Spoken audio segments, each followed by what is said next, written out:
La sociedad contemporánea se construye a partir de dos sistemas. El primero de los sistemas fundamentales de la sociedad contemporánea lo vamos a llamar el sistema de comunicación. Puede sonar extraño, pero es la sociedad contemporánea quien desarrolla la comunicación y quien desarrolla el lenguaje o esta facultad natural dentro de un sistema. Y lo introduce dentro de uno de los sistemas más asombrosos de toda la historia, que es el sistema de la escritura. Aun cuando se dice en los textos de historia que la escritura surgió hace 5.000 años, 6.000 años, bueno, no hay acuerdo aún en esto, en realidad solo hasta la época contemporánea llegamos a una época en la que la escritura es propiamente norma para la vida, ¿no? Hoy día nosotros escribimos más y leemos más que en cualquier otra época de la historia. Esto es un hecho, pero es un hecho gracias a la creación de un sistema, ¿sí?, del lenguaje, de un sistema del lenguaje escrito. Es decir, que las formas de comunicación que nosotros desarrollamos en el presente, la escritura de las leyes, la escritura de los contratos, la escritura de nuestro nombre, la escritura del conocimiento, todas las cosas que hacemos cuando nos escribimos a través de las redes sociales y empezamos a interactuar constantemente, estamos todo el día escribiendo y leyendo, escribiendo y leyendo. Bueno, esa relación es posible gracias a un sistema de comunicación que se presenta, pero es un sistema de comunicación que se da en un orden de realidad distinto al que nosotros estábamos acostumbrados a tener. Ese orden de realidad o ese sistema de realidad lo vamos a contener dentro del concepto que el pensador que nos ocupa en el presente, que es Jean Baudrillard, denomina como simulacro. Pero también está la simulación, y la simulación tiene que ver con el otro sistema que genera o que se genera en época contemporánea. Ese otro sistema es el sistema tecnológico. En el sistema tecnológico, es decir, el sistema de los objetos, el sistema de las cosas, el sistema de los no humanos, ¿no?, como diría Bruno Latour, el sistema de lo no humano frente al sistema de lo humano, que sería el sistema del lenguaje, este otro sistema también se ve favorecido en época contemporánea por el cambio, por la estructura, por la nueva estructura que se genera de las relaciones que nosotros tenemos. Hasta el siglo XIX, hasta hace solo 200 años, la mayoría de los seres humanos o la mayoría de las personas apenas tenía en su haber unos cuantos objetos, 2 o 3 objetos. Cuando miramos todos los objetos que nos rodean diariamente, constantemente, por ejemplo, en este salón de clase, todos los objetos que nos rodean acá, ¿no?, el tablero, ¿sí?, los borradores, bueno, el marcador, la cámara, en fin, podemos empezar a tener, y claro que tendríamos hasta más objetos de los que, solo en esta sala, de los que tal vez una persona hace 200 años tuvo en toda su vida. Ese hecho o esa realidad, es decir, la cuestión de relacionarnos con los objetos y la manera de relacionarnos con los objetos ha generado un sistema. Este sistema de los objetos es del que habla Jean Baudrillard en una de sus grandes obras, que se titula justamente así, El sistema de los objetos. Pero para entender el sistema de los objetos debemos saber cómo el sistema de los objetos de alguna manera ha subsumido o ha contenido ese sistema de comunicación o los sistemas de comunicación. ¿Por qué sucedió eso? ¿Dónde empieza el asunto? Bueno, hay algo que nosotros normalmente denominamos la realidad. La realidad. Cuando hablamos de la realidad nos referimos a los hechos, a las situaciones. Pensamos que, por decir un truismo, que lo que estamos viviendo en este momento es una realidad, que estamos aquí, que estamos escuchando, que estamos asistiendo a una sesión de filosofía de la técnica y la tecnología, que estamos en Vertisub, ¿no? Y cuando hablamos de este tipo de cosas, entonces decimos, bueno, estamos en una realidad o vivimos una realidad, vivimos un hecho o una situación, a eso nos referimos. Las realidades, entonces, son hechos, es decir, condiciones verificables o situaciones. Esto es, experiencias o formas de experimentar la vida, las cosas y las relaciones humanas. A eso le llamamos realidad, pero resulta que a los seres humanos no nos gusta la realidad mucho, ¿no? Y los seres humanos, especialmente en época contemporánea, le hemos hecho caso a los sistemas contemporáneos. Eso es lo que le da el sabor a vivir en la época contemporánea. ¿Cómo vivimos entonces la realidad en la contemporaneidad a partir de las nociones de simulacro y simulación? Lo vivimos porque la realidad la escindimos en dos partes. La primera parte, que es la vieja parte, la antigua parte, es que la realidad es lo real, ¿no? Es decir, la realidad es lo que las teorías, ¿sí?, los conceptos, la famosa, voy a decir una grosería, la verdad, nos enseña. Es decir, la verdad, ¿no?, constituye el sistema de lo real. Los conceptos y las teorías, el lenguaje, el simulacro, constituye, ¿sí?, la esencia material de lo real. Lo real no le interesa coincidir con la realidad, pero lo real es siempre una imagen de la realidad.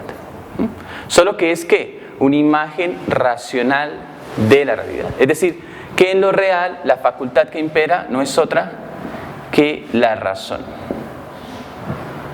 Hoy estoy diciendo muchas vulgaridades, porque la razón, sí, la razón durante tal vez unos 24 siglos o 25 siglos de la tradición occidental se percibió como la facultad fundamental, ¿no? ¿Cómo quieres entender la realidad si la realidad no la puedes entender a partir de la razón? Podemos preguntarnos eso. ¿Qué otra cosa puede ser lo real, sino lo que la razón nos puede, sí, manifestar? O lo que la razón nos permite defender, o lo que la razón nos permite argumentar.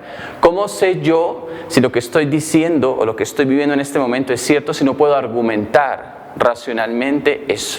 Claro, vean ustedes que ahí hay una trampa, porque yo creo los métodos de argumentación, creo las formas de argumentación, ¿sí?, y me invento el asunto, por eso decía que estaba un poco grosero esta mañana, me invento el asunto de que eso es verdad, de que eso es cierto. Bueno, la época contemporánea le hace un juego a la cuestión de la razón y pone a la razón en cintura y la mete dentro del sistema de comunicación. Cuando la razón se aterriza no en la palabra, ¿sí?, no en la palabra hablada, sino cuando la razón se aterriza en el escrito, en el texto, ¿qué pasa? Se libera el lenguaje porque llega a cualquier cantidad de personas, y los criterios de verdad se vuelven flexibles, los criterios de verdad se debilitan. Ese declive de los criterios de verdad, de las formas, de los cánones, incluso de cómo saber escribir rectamente una palabra. Cuando uno ve lo que la gente hace en las redes sociales al escribir, pues lo que menos importa allí, ¿sí?, es escribir correctamente, ¿no? Lo que menos importa allí es responder a un canon de verdad. Lo que interesa es transmitir sentimientos y emociones. Y eso es lo que la escritura entonces hace. Eso es lo que el poder de la escritura, el poder del sistema de comunicación contemporáneo es justamente eso. Es poner las emociones, los sentimientos y no la razón en el lenguaje. Entonces cuando se hace ese giro también está mediado por la otra condición de la realidad, por el otro fraccionamiento de la realidad. Ese otro fraccionamiento, esa parte de la realidad que ya no nos gusta ver, no nos gusta entender la realidad así. O sea, decimos, los hechos desnudos no los vemos, las situaciones desnudas no las vemos siempre a través de las teorías, de los conceptos, de la verdad, de las creencias que nos han inculcado, en fin. La otra parte de la realidad es la hiperrealidad.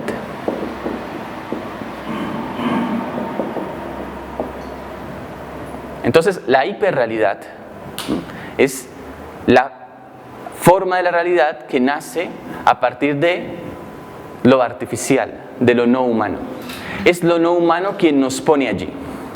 A ver, todos recordamos la gran obra de la literatura castellana, es el Quijote, ¿no? Y en el caso del Quijote, ¿sí?, vemos un ejemplo muy claro, ¿sí?, de la hiperrealidad. Es decir, una persona que, dice la historia, después de leer tantos libros de caballería, pues termina pensando que efectivamente, ¿cierto?, es un caballero andante, que termina saliendo a buscar a su princesa, que termina yendo a pelear con monstruos, ¿cierto?, con gigantes. Bueno, todo esto que hace este caballero andante, ¿verdad?, es vivir en una condición de hiperrealidad. Ahora, ¿por qué digo esto? Porque, claro, lo que pasa es que para los pensadores modernos, ¿sí?, la locura, el viejo enemigo de la razón, la locura, ahora sí estoy diciendo buenas palabras, la locura, ¿cierto?, el viejo enemigo de la razón, no es un sinónimo de enfermedad mental, no es un sinónimo de dolencia o de trastorno mental. La locura para estos pensadores, ¿cierto?, antes de nuestra época contemporánea, es simplemente una inversión del mundo. Este es el mundo el que nos muestra lo real. La locura, ¿qué es? El mundo al revés, ¿sí? El mundo invertido, ¿cierto? El no mundo, no lo inexistente, ¿no? No lo inexistente. De hecho, piensan estos señores que la locura es motor del arte, ¿no? Motor de la creación, ¿cierto? La creatividad, la imaginación, la invención, sin la locura, es decir, sin salirse de la razón, sin salirse de lo real. ¿Ven? O sea que estar loco, si estar loco significa salirse de lo real o salirse de la razón, no significa irse de la realidad, no significa estar trastornado. Es decir, el trastorno en verdad es cuando ¿qué? Cuando los hechos y las situaciones no pueden ser reconocidos. Pero no cuando las teorías, conceptos y mucho menos cuando la verdad no pueda ser reconocida. Es decir, cuando la verdad que la razón presenta. La locura entonces es aquí una facultad para la condición de hiperrealidad, en tanto que nos permite invertir el orden del mundo. Pero ese orden del mundo se invierte por apelación a la artificialidad. Creo que es la edad contemporánea la que efectivamente descubre qué es lo propiamente humano, es decir, lo no humano. ¿Qué es lo propiamente humano? La creación y la fabricación de objetos, de circunstancias materiales en la vida. La creación y fabricación de mundos virtuales. Lo artificial es lo que constituye la vida humana. O sea que esa pretendida humanidad del viejo humanismo que compite justamente con los que defendían la locura, ¿cierto? Estaban los otros que defendían el humanismo, pero era un humanismo anclado en la vieja razón, en la antigua razón o en los modos de racionalidad. Esta condición o esta relación o este conflicto es el que Baudrillard presenta en sus textos. En el sistema de los objetos evalúa justamente cómo la hiperrealidad, ¿sí?, ha dominado en época contemporánea sobre lo real, justamente por la multiplicación, por la diversidad tan grande que existe en nuestro presente de los objetos. Las casas, por ejemplo, siempre tuvieron una misma estructura, ¿no? Es decir, un par de habitaciones. Entonces lo que muestra es que hasta el siglo XIX, normalmente las casas, las viviendas no evolucionaron, no cambiaron mucho, justamente por eso, porque todo en la sociedad, todo en la vida, aún lo que se hacía materialmente, debía responder a la razón, debía responder a lo real, debía responder a la verdad. Entonces en la mesa, ¿verdad? En la mesa donde se sientan las personas a comer, en las familias, antiguamente por ejemplo, el papá siempre se sienta en la punta de la mesa, ¿no? Como si fuera el rey, ¿no? Como dicen los pocillos estos, ¿no? Aquí toma el rey de la casa, dice el pocillo, ¿no? Entonces, claro, se sienta la persona en la punta de la mesa, ¿verdad? Y las demás personas, que son como sus súbditos, que son como su posesión, se sientan en los costados. ¿Por qué la mesa es así? ¿Por qué las sillas son así? ¿Por qué lo fueron durante tantos siglos, durante tanto tiempo? Porque permaneció aquella estructura de la razón. Entonces, lo brillante en esta cuestión, lo especial en el estudio que hace Baudrillard, es justamente mostrar cómo es el conocimiento de nuestra relación con los objetos lo que nos dice qué tipo de ser humano somos, ¿no? Entonces, ¿quieres conocer qué ser humano es tal persona? Mira cómo se relaciona con los objetos, cómo interactúa con los objetos. Y a través de eso sabes si aquella persona defiende una tradición, defiende un antiguo esquema de la verdad, o aquella persona se halla en los infinitos mundos de la hiperrealidad. Les invito entonces, para cerrar esta primera parte, a pensar en esto, a pensar en cuál es nuestra relación con los objetos, cómo nos relacionamos incluso con la ropa que usamos, con los objetos que normalmente usamos, con el reloj, con el celular, con nuestra cama. ¿Qué es la cama para muchos de nosotros? ¿No? ¿Por qué nos duele tanto abandonar la cama en las mañanas? ¿No? Claro, no es solo una cuestión de sueño. Seguramente a las personas en el pasado, con camas duras, ¿no?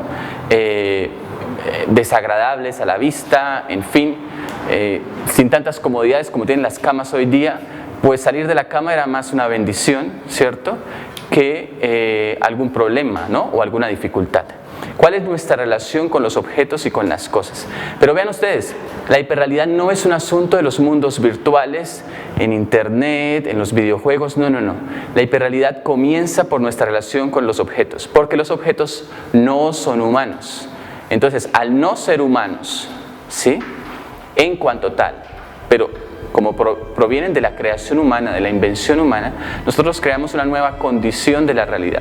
Y esa nueva condición de la realidad es lo que llamamos hiperrealidad, ¿no? ¿Mediada por qué? Por la locura, por la imaginación, ¿sí?, incluso motivada especialmente, materializada especialmente en el arte. Bueno, muchas gracias.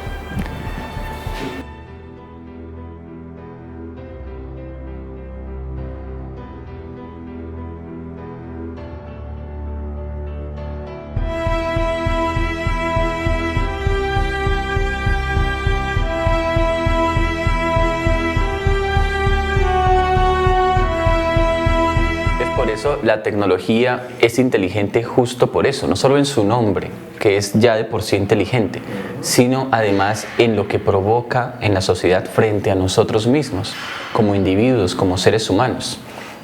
Por eso lo que decía Steven Pinker y Rebecca Neuberger, ¿no?, en una discusión que tienen ellos dos sobre el tema de la razón, ellos dicen es que una vez que una idea es lanzada, ¿sí?, pues tarde o temprano, si esa idea es inteligente, esa idea va a afectar la sociedad, porque todo lo inteligente tiene como fin lo humano, y los seres humanos, así sean los más nobles o los más viles, van a reconocer una bondad en esa idea y van a empezar a orientarse por esa idea.